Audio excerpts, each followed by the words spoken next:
The Moo-nlight Bash. On Farmer Ted's farm, all the animals had a quiet routine.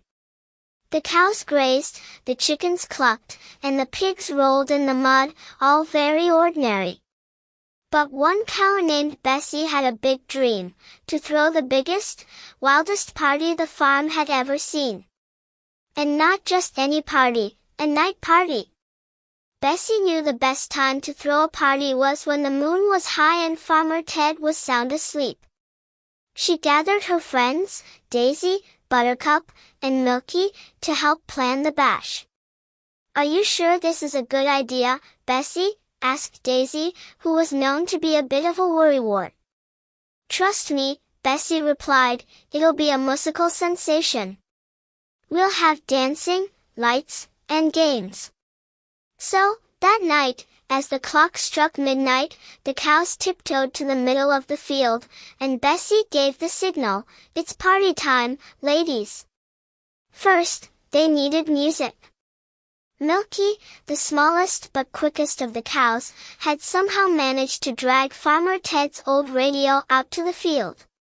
She flicked it on, and the sounds of a jazzy trumpet filled the air. "Now, let's get these hoes moving," shouted Bessie. She demonstrated her best dance move, which looked like a hop, a skip, and a spin, all at once. The other cows tried to follow, and soon the field was full of cows twirling, tripping, and tipping over each other, laughing and mooing. For decorations, Buttercup brought out the fireflies she had collected in jars. They hung them on the nearby fence, creating a glittering, twinkling effect that lit up the field. "It's like our very own cow disco," said Daisy, smiling. As the cows grooved and moved, the rest of the farm animals began to notice. The chickens waddled over, flapping in excitement. The goats bleated their way into the field, eager to join the fun. Even the sheep, who were known to be party poopers, trotted over with curious bleats. Bessie had thought of everything. She'd set up a snack station with Farmer Ted's corn, carefully nudged out of the barn.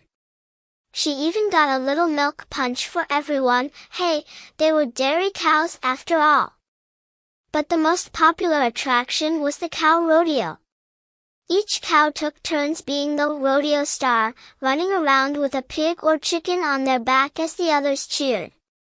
Just when the party was in full swing, with everyone doing the barnyard boogie, the unthinkable happened. Farmer Ted's house lights flipped on. "Oh no!" gasped Daisy, her eyes wide. "Quick, hide!" shouted Buttercup.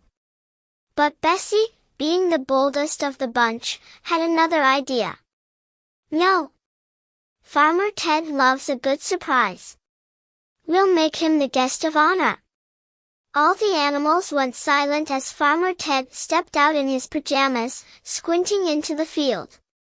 But as his eyes adjusted, he broke into the widest smile they had ever seen.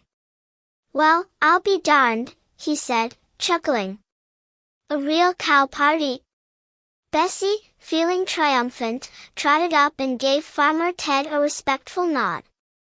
He gave her a pat and even joined in the barnyard boogie, laughing as he tried to mimic their cow-like dance moves. By the time the sun was beginning to rise, Farmer Ted and all the animals were exhausted. But they agreed it was the best night the farm had ever seen.